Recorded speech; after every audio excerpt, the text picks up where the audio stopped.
I'm Patty Claghorn. I'm the Dean of Business here, and I welcome you to our Keys to Success presentation.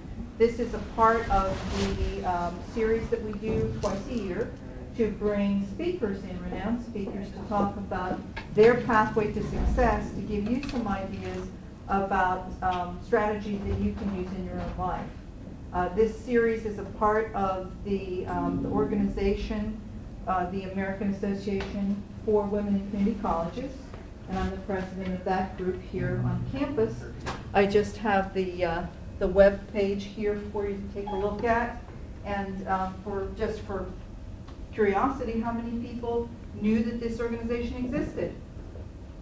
Good, you get extra credit. That's good. The rest of you now know that this is a part of what we call the AAWCC. We are a grouping, part of a national organization that is devoted to mentorship, scholarship, and service in community colleges, of course, for women and for all individuals, so that you succeed. And this fits well into our goals. In keeping with that, one of our members, Jane Crocker, suggested that we invite Mayor Barbara Wallace here as our keynote speaker today. And there couldn't be an individual really better than Mayor Wallace to underlie the principle of service here in our community. Mayor Wallace is the mayor of Washington Township. Anybody a resident of Washington Township? Mayor of Washington Township. But more importantly, she epitomizes service. She is involved with so many organizations in our community: Rotary, Women's Clubs, Girl Scouts. In fact, she was a board member here at then GCC, Boston County College, a board member, and so much a part of our fabric of our institution. So she's kind of the perfect person to bring in to talk about breaking the boundaries and making people successful in their quest forward in their professional and their academic lives. As a part of that, one of our own members, Dominique DiNardo, who is a Phi Theta Kappa officer, is one of our members. For packaging this all together, she suggested that Phi Theta Kappa participate today and ask questions of Mayor Wallace and help to bring the whole presentation together. So we're going to open with Mayor Wallace, and then we're going to turn the platform over to Dominique to be our spokesmodel and questions for the mayor. And then certainly you all can jump in and ask additional questions that are pertinent to your own situations. So with that, I turn it over to Mayor Wallace. Thank you. Thank you. Thank you very much. I feel like I'm home again. I'd first like to tell you all there are seats up here. Please come on up. Well, first of all, I'd like to say that I'm loving that this is such a great, diverse group.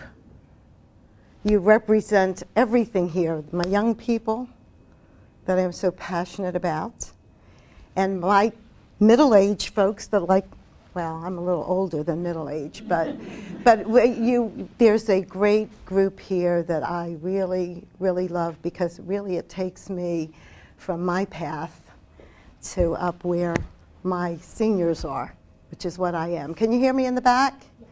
Wonderful. Okay, and if you want to come up and sit up here, there's seats up here if we run out of seats. Hi there, Mrs. Atkinson.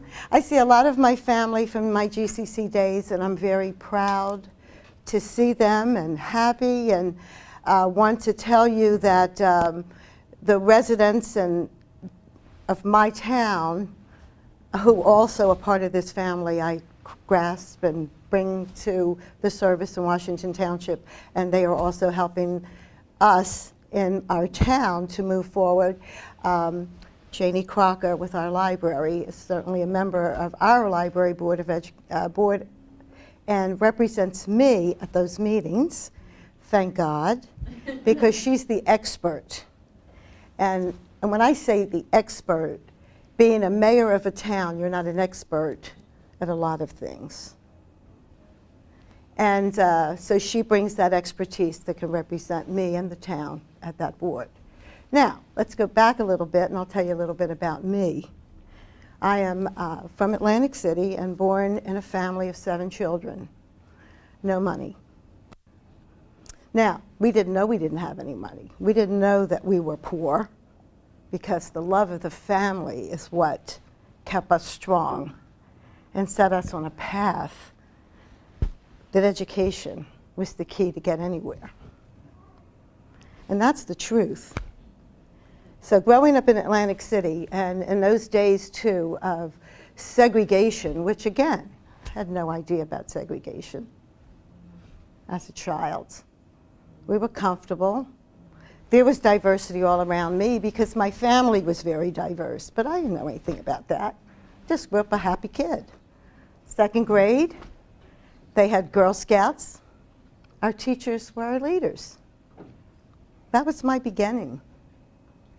My 2nd grade teacher, who went on to be an administrator, who went on to just not only be an administrator, but also school board, and who I spoke at her funeral. I spoke at her retirement. I spoke at her funeral. That was my Girl Scout leader. It's my beginning. She was like my mom away from home, just like all my teachers were. They disciplined us. Not spankings, but we didn't want to go home and tell our parents that we did or said anything wrong. And then back in those days, talking too much would get you a little crack on the knuckles, and I was a talker. So in 3rd grade, I did get my little knuckles cracked a few times. Could never tell my mom. Teacher took care of that. Well, that doesn't say I agree with corporal punishment either, but discipline. I think discipline is what we all want when we're children. We want it, but then we struggle against it. So yeah, grew up, happy home, Girl Scouting. I'm still a Girl Scout, more than 60 years later. Active, not just a Girl Scout. I'm an active Girl Scout because I found a passion in that. Taught me to speak, to be a leader, to not be afraid, to be confident.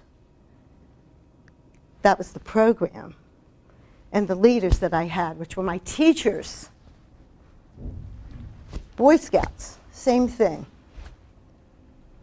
Now, Boy Scouts are separate. But nowadays, and I was Girl Scout leader, when I say I'm a Girl Scout, I'm an active Girl Scout. I had a cadet troop, and if anybody's a scout here, you know cadets are from 12 years old to freshmen in high school. And then, so as times changed, we started integrating programs with the Boy Scouts. It was wonderful. We got to go on big campouts, co-ed campouts, and it was really, really good because what we saw was we all had the same mission, both had the same mission, and we could work together on programs. Same leadership role models, same missions. So Boy Scouts and Girl Scouts worked together. A lot of my Girl Scouts and eventually married Boy Scouts that they met through campouts. Nothing wrong with that. I still see them. That was my first path, my scouting career. So going from scouting career, from a scout to a leader, to the board of directors, to the president, to merging councils, to become a whole South Jersey. That was one path. My other path were my bad kids. My kids, my high-risk kids, my kids that went too far over the line. I said, oh my God, we got to save them. Well, my mom was a foster parent, even with 7 children. So I have lots of folks out there that may say, oh, well, she's my aunt. It's okay. They're grown. Many of them are very successful. Many. But that also became my passion.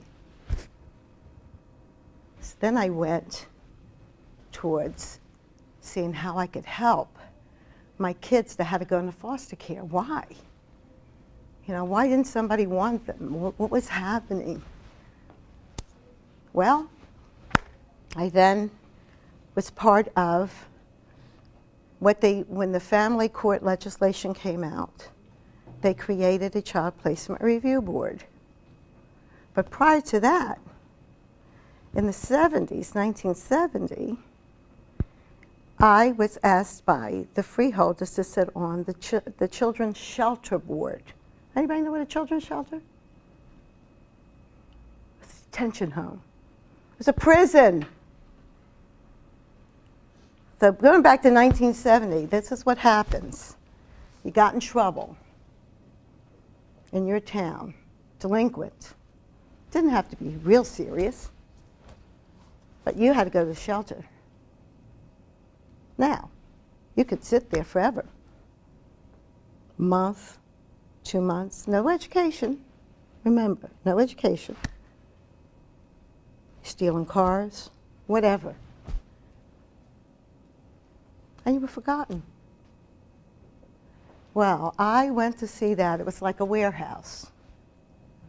A warehouse. They built a new one over there in Camden County. And it was the warehouse, our children. And I'm thinking, something's wrong with this picture. They're not getting an education. That was my first inclination when I went to my first meeting and got to see that. Thinking, oh my God, they're not getting educated. Why aren't they getting educated? They're entitled to an education. Then they come from towns here in Gloucester County, away from their homes, and they're out here in Clarksboro. I'm thinking, well, God, what can we do about this? You know, so it was a fight. It became a fight. And then I realized, just going from that step, now, in Girl Scouting, I didn't see any fighting. I didn't see any struggles. Everybody was the same. The kids came, the girls came. We grew up with the Boy Scouts. We had fun.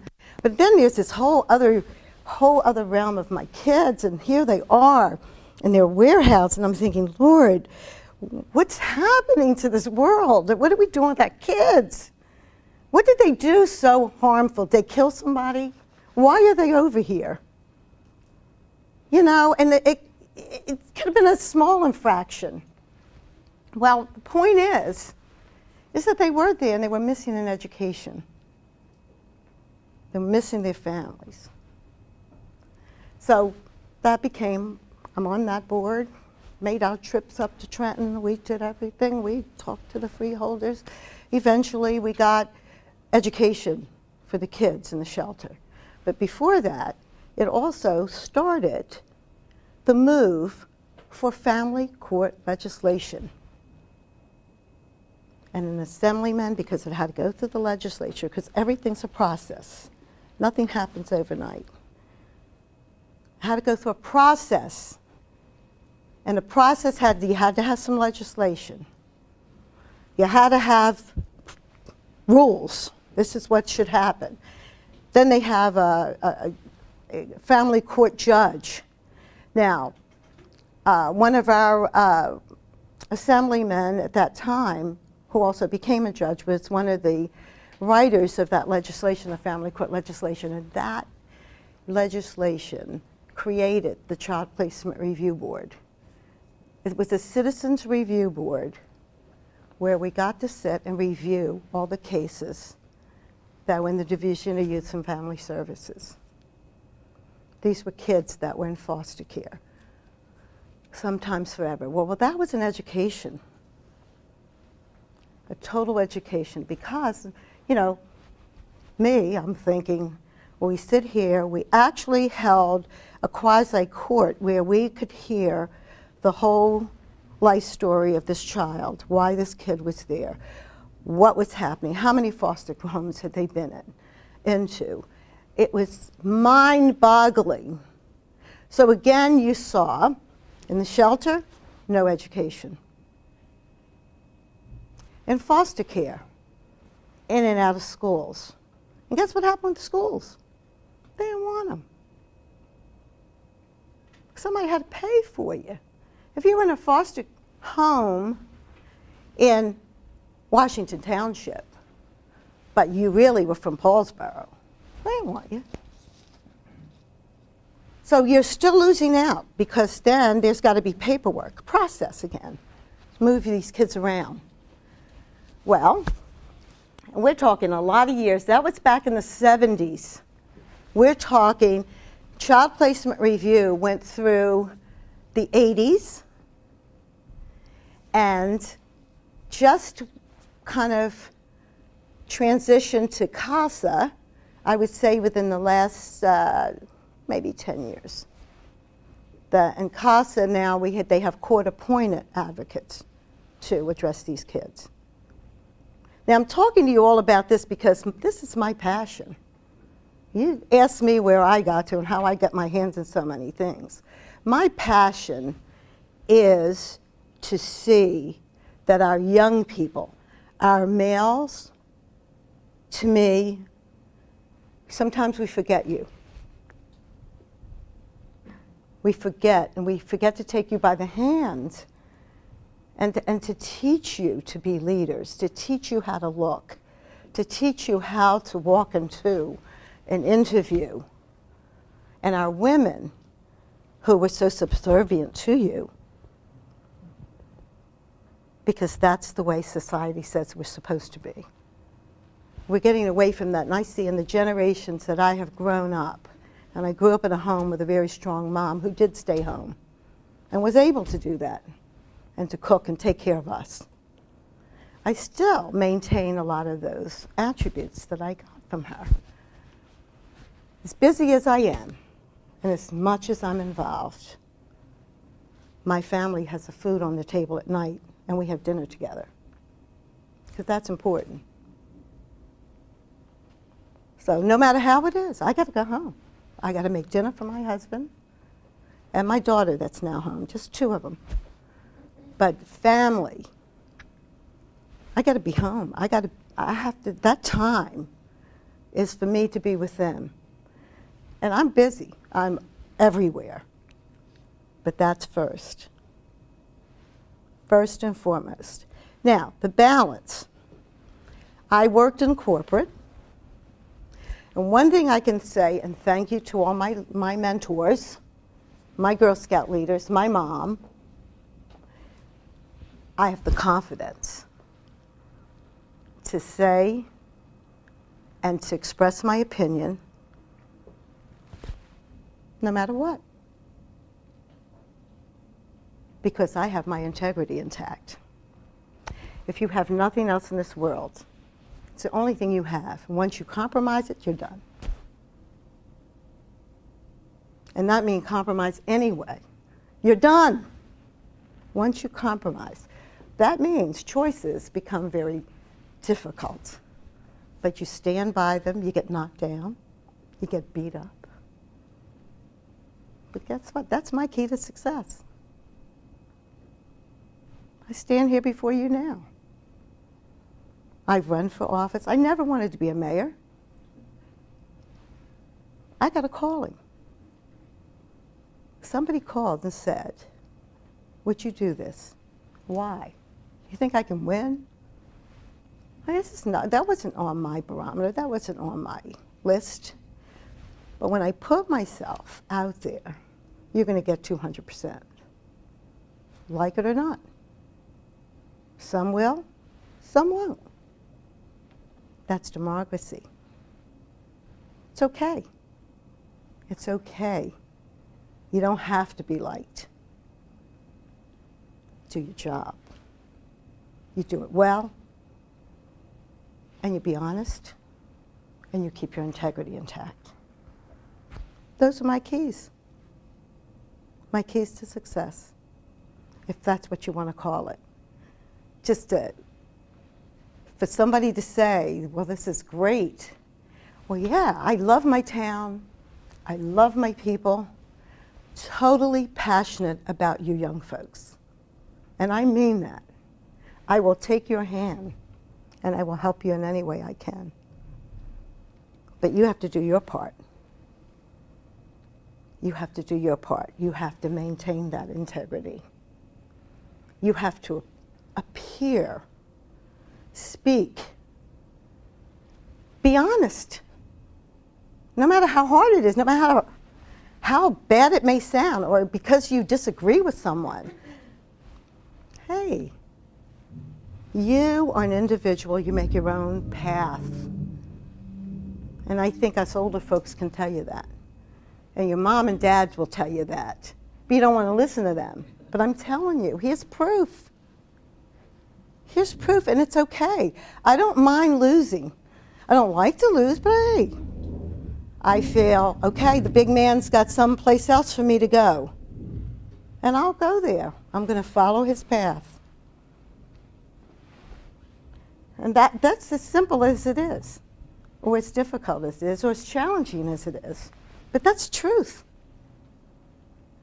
That's me. That's where I walk to. And I walk. And I will take any child. Doesn't matter. Any child. My high-risk babies, I love them as much as I love my Girl Scouts and my other little sweeties. So with that, if you have any questions, I like dialogue. Talk to me. I think now we're probably going to go to Phi Theta Kappa. Okay. And they're going to ask you, we're going to turn it over to Dominique. Dominique is also a member of our AAWCC chapter. And as part of a research study, they actually looked into what are the boundaries to success for high school students who are attempting to go into college with maybe some obstacles in their pathway. So Dominique's going to give us a little introduction to that, yes? Yes. And then they've prepared some questions. Hello, my name is Dominique DiNardo. I'm the Executive Vice President for RCGC's chapter of Phi Theta Kappa. Phi Theta Kappa is an international honor society for community colleges all across the nation. We conducted an Honors in Action research project, and our theme was borders and boundaries. Its question asked, what motivates or motivated explorers to transcend assumed frontiers? We focused on a demographic of current prospective college students who may be first-generation students who come from underprivileged areas. Some of the boundaries these students face have included lack of warmth in home, experiencing minimal presence from parents and guardians due to work hours, and stress from acute or chronic stress that low-income families endure. Upon choosing our focus, we began an extensive literary analysis process, finding theories that give answers to success in first-year college students. First-year college students benefit from being active on campus. They benefit from having good conversation and interactive with the faculty. Significant amounts of time spent on campus and large amounts of energy spent on academics show for success in community college. Today, we have the pleasure of meeting with Ms. Barbara Wallace as she graciously agreed to answer some questions as to how she has overcome her boundaries and success. As a woman, what type of obstacles do you believe stood in your way of your academic and political career? Okay. As a woman, first of all, I never let walls stop me. I don't know why. Maybe because my mom told me. But where there was a wall, I found a way around it. Or over it. Or over it. Absolutely. Absolutely. And I have. In the corporate world, and you have to understand this, I think, when they talked about the glass ceiling, so they talked about equal rights amendments and things like that. These are the changes that we have made over generations, coming from the day when mom stayed home. We're in a different generation, but you're right, breaking that glass ceiling, it's only a little bit cracked, we're getting there. In the corporate world, this is what I found, and this is the honest to God's truth. I began working in an insurance company and became a vice president of this insurance company. And when women complained about being harassed, ergo we come up with the harassment, you know, now you get, you know, it's a legal term and you can be sued and what all that stuff. But in the day, there's no such thing. That was your place. And women had to compromise themselves in order to climb that ladder. I saw it. I saw it when I sat down to tell them, when they told me, well, you need this job. And I looked at this gentleman and I said to him, this is when they offered me the presidency of this company. Now you have to understand, this insurance company was bought by Hasidic Jews. One thing I do is my homework. I'm working in an insurance company. I started from the ground from when it first started. The company was purchased. And basically, when they come into purchase, they usually get rid of the big guy, which they did, and asked me to be president. Well, I did my homework on the sect of Hasidic Jews and knew that in their culture, women do not sit at the table with the gentlemen. So, this was what was offered me. I would have to do my reports, but I'd have to give it to the gentleman that they would assign to take my reports to their board. So that's why I sat at his table and I said, that won't work. If I write something, I present something. It's my word. If I sign something, I did it. I don't sign something somebody else did. So I sat and I said to him, you don't know me. I don't need this job. Oh, yes, you do. You need this job. I said, I will be out in 30 days. Did not believe me. That was the corporate world of women who were trying to climb. That was my experience anyway. So what turned out happening, I did leave. But he asked me to consult afterwards because there were things that needed to be done. I said, good, give me $100 a day, I'll do it. So I did. I stayed till the end of December, and that was it. Be able to walk away. Don't compromise yourselves, ever, for anything, because there's always another door that's going to open for you. Trust me, it is. You may think this is all I want. No, this money's good. It's not important. Your integrity is. That's what's important. That's the answer to your first question. Our next question is, how did your educational background shape your current position in local government?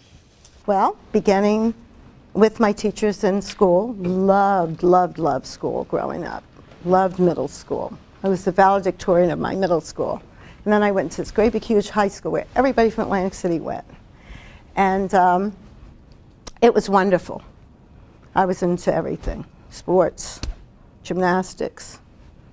That's my other love. Cheerleading. So then on to college. I did go to a four-year college where I was a cheerleader, played volleyball. And also, that was another culture change because I went to North Carolina. And that was different. I remember just rolling up to the school and saying to my mom, oh, I'm out of place here, I don't belong here. Because everybody looked slow, and here I am, the crazy lady from Atlantic City. So, but anyway, that turned out to be really it's a good experience, and I guess you feel that way when you walk the first time in college. Coming back, my husband I've known since we were in 8th grade, and we were both sports jocks. And anyway, we eventually married now 52 years. and 5 children. So anyway, being home with children and tutoring, and I was at home at that time, I decided I was going to take some classes at Gloucester County College, and this is the honest to God's truth. I said to my husband, I said, oh, I'm just hearing baby talk all the time. I just got to stimulate my brain. And so I came to take courses in the criminal justice program here. Loved it. Ended up taking every course there was. And then somebody said to me, well, what are you going to do? Are you going to? I said, I don't need a degree. Oh, yeah, you ought to get a degree. You've done every course. So anyway, got a degree. And then I went over to Rowan and did some more. I just loved it. I mean, just loved it. And at the same time, guess what? I'm looking at ways, too, as I'm in school, how to help my kids that are high risk. This is how it all goes, you know. You network and you learn things just from your professors that you can take outside and help those kids that were incarcerated or detained or on probation or whatever. I'm thinking, wow, this is a way that I can do this. And Bill Bailey, you all, probably a lot of you don't know him, and Mr. Roberts were the big professors here at that time. They were just totally awesome, awesome, awesome. And so whatever I took from them, I learned from them. Mr. Roberts was a retired police officer from Philadelphia, so I learned a whole lot from him. And Mr. Bailey had, he had a whole lot of history on John F. Kennedy's assassination, which just, I mean, I was enthralled with his education. I just wanted to get everything he had in his brain. So your teachers, I mean, take what they have, their experiences. That's what I did, and that's what I do. And I take it, and I've learned and call upon their experiences a lot. All of my college professors. So that's how it's helped me anyway. Thank you. How did being involved in on-campus activities help you to move forward in life? Again, just like I said, when I got on the Board of Trustees for this college, I had learned a lot by being a student and also by absorbing all of the professors that you have here. They're just awesome, awesome people. And it gave me a perspective of both sides, a balance. What our students need and what is good for our professors to help them to be better as well. And so taking that to the college and learning to the board of directors really helped an awful lot with my experience now in policy, in setting policy. And I mean, that to me is what has helped. Now, politically, when you talk about the balance between politics and policy and government, because all of this is interplayed even at the college level. You have politics every day. You have politics in your home. You have politics everywhere. So politics is not a dirty word. It's not a dirty word, and it shouldn't be. Neither should government. Everything has a balance, and you learn from both sides. You set policy, and it's following policy and following rules that becomes a challenge. And what people want to say is a dirty word because you want to interpret it your way.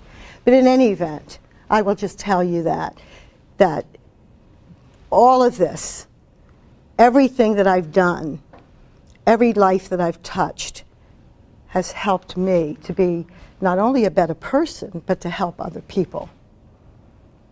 And to help, just to help others and to help the society, help us to transition to change. We always have to change. We have to change. We can't stay the same. So all of this has been very helpful to me. all of you, your input, the experience of Janie Crocker, taking my library forward. It's not me. It's not me. It's all of you. It's all of the professors. It's all of us. It's a big discussion, and then setting policy. Okay, we'll make this the last question.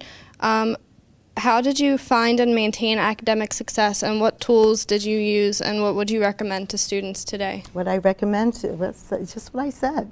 It's all of us together. We learn from each other. You can learn from her.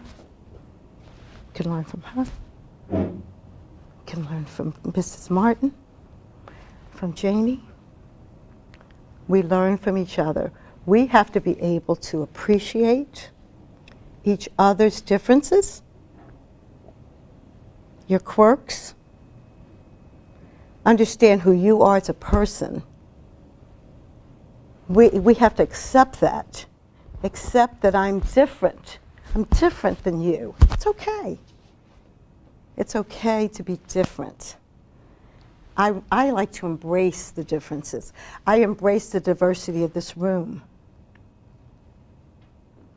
because I think we can help each other. You help me. Just listening to me today is enough. I mean, I was just telling him, I said I could talk all day, and I probably have lots of stories I could tell you. But, you know, I just embrace all of you and, you know, love you for who you are. And that's what I say. That to me is, no, those are the keys. Those are the steps. This is life. We have to live together. So let's work together, live together. Disagree. It's okay. It's okay that you disagree. There's nothing wrong with it. There's nothing dirty about it. Your opinion matters. It matters. You matter. You matter. It's okay. And don't feel ashamed. Don't walk away with your head down. You may lose some battles. It's okay. Because you're gaining something by losing. Always remember that. That's what I remember. So I walk out here today, you throw something at me, I said, wonder what I did. Wonder what I said. Did I offend somebody? Did I offend anybody in here today? I would want you to tell me if I did. In this auditorium of people, tell me if I offend you. That way, it's out in the open, it's okay. I can apologize. I'm big enough to do that. So that's what I say to you. This is how I walk. And I'm sorry I spoke too long. Does anybody else have any questions for Ms. Wallace? Anything? Yes, Jerry. Not a question. I would just like you to tell your story about Washington, D.C. with you and Mrs. Scott. More than anything, that experience. That is so terrible that you should do that. I think it's wonderful. I said I have lots and lots of stories. Can I tell you a story about my Olympic experience? I've worked the Olympics. No, but Mrs. Scott is a long-time member of the Board of Trustees at this college that I love to death, just as I love Jerry Martin.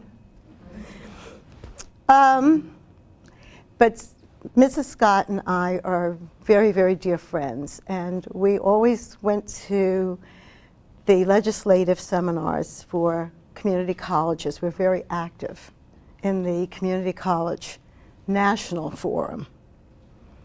So we always went, we roomed together sometimes, and we just went, we always went. And we do go to sessions, and we learn, go to all the sessions. And we've had some experiences that have been a lot of fun, and we're little devils. And when we would go, we always tried to recruit our young men because we wanted them to be leaders. We saw what was happening to young men around this country, where our young men were just getting lost. And so we would go and we would try to find our young people and we try to mentor them. Hey, you got to go to this session. Hey, we want you to be moving up. So that was Ginny and I, as I call her. And I know you probably have other funny stories you want me to tell. I'm not telling those stories. You tell us. But I know you wanted me to tell us climbing that wall. I know.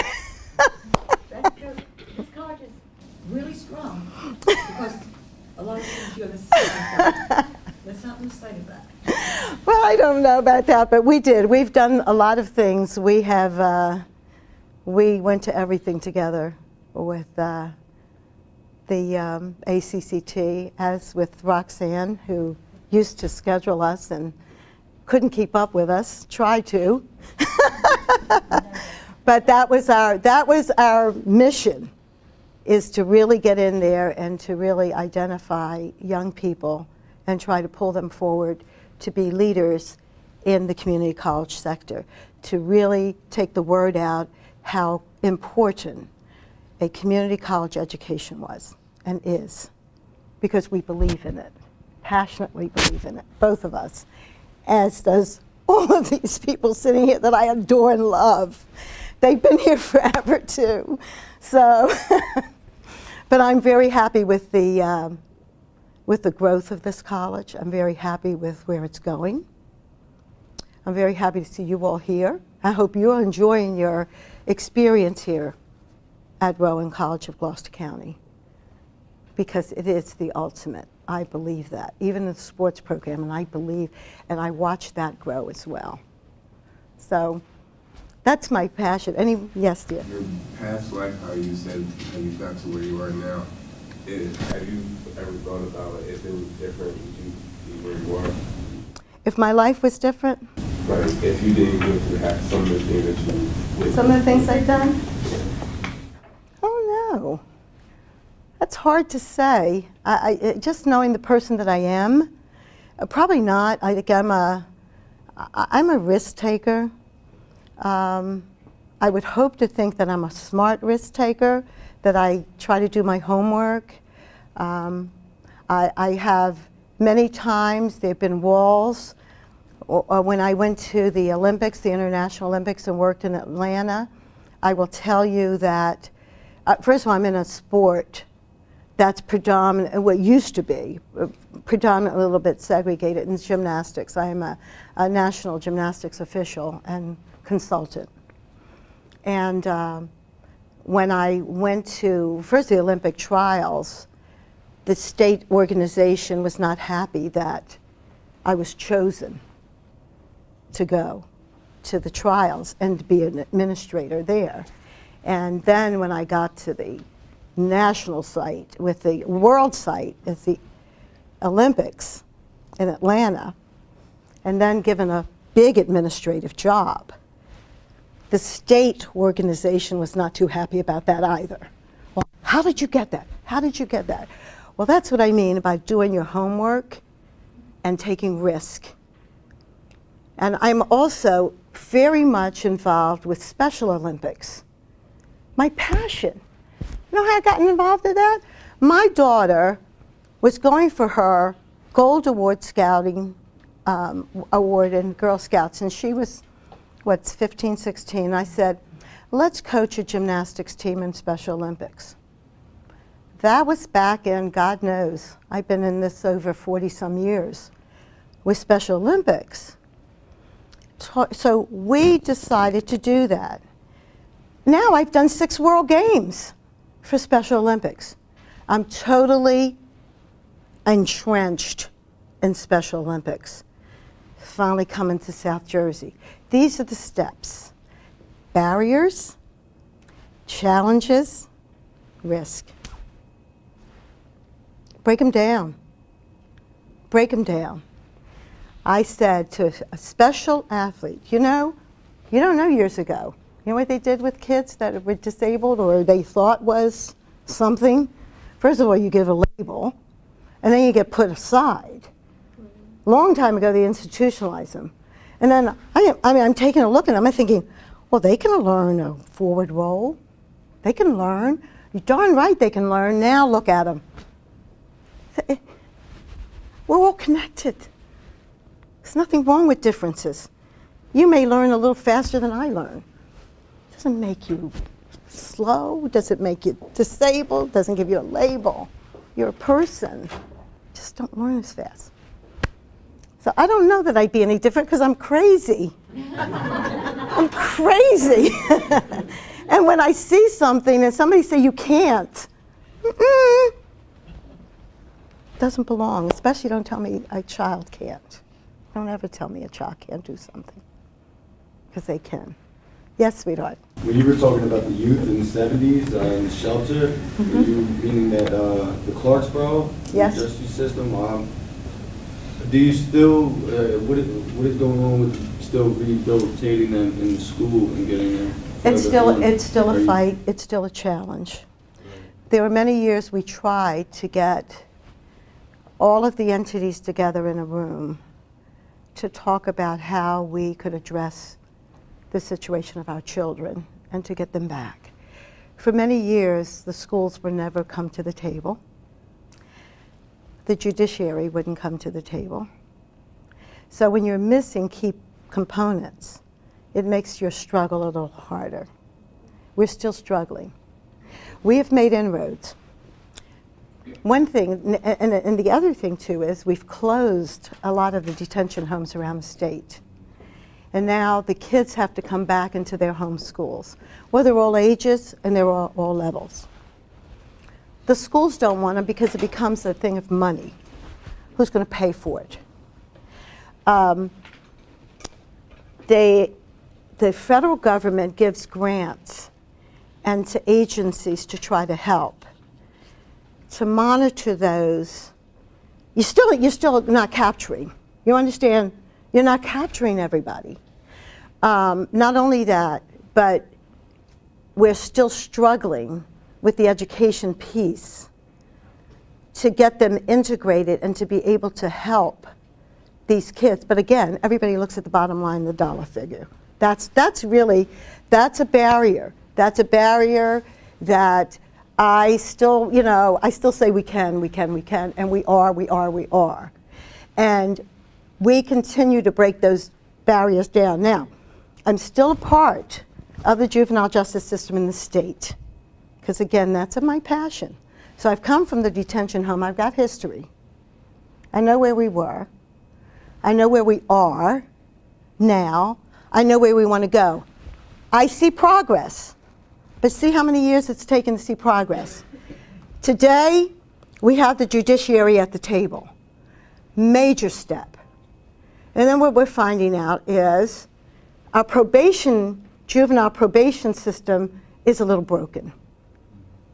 Not only that, is then we still have our children that we have to take care of, and we have to struggle with the schools or with another form of education to get them back in the fold.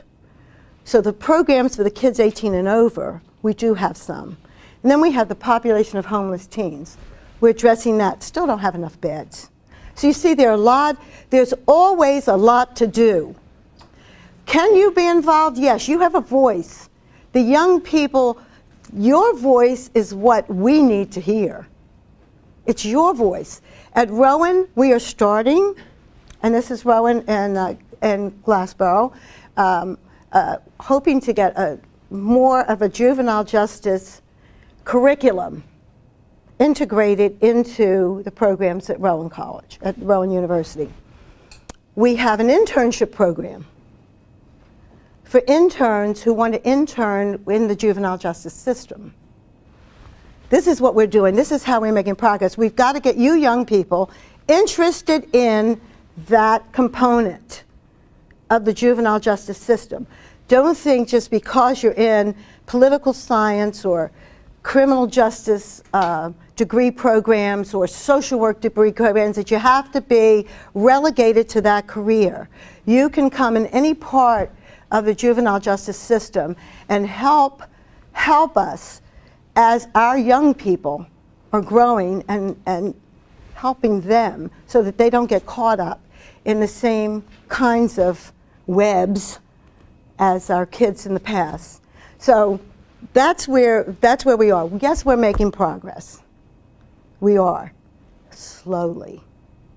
Having the judiciary and now the DOE, the Department of Education, at the table has been a big plus for us.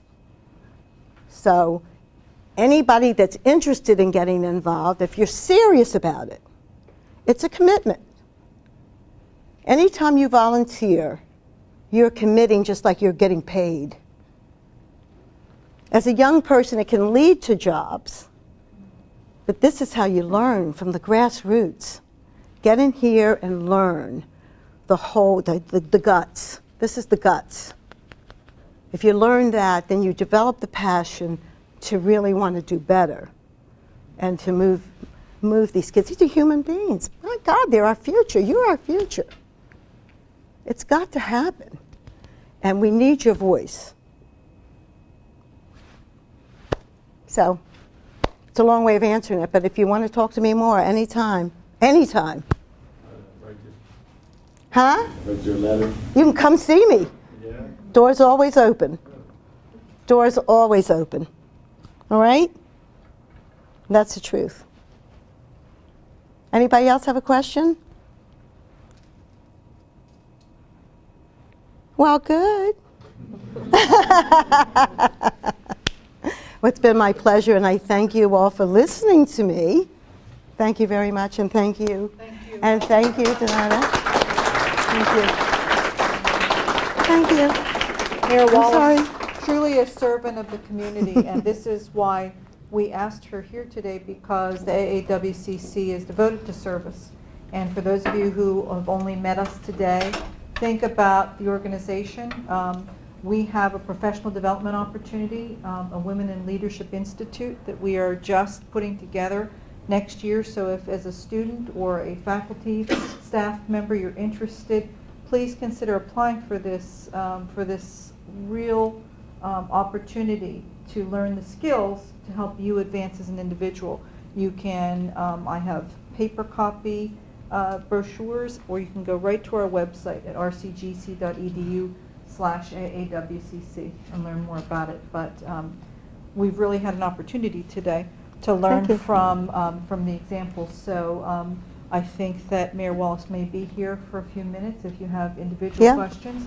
Perhaps you'd like to come up and speak with her. And I thank you for your time and attention. Thanks for being here. Thank you.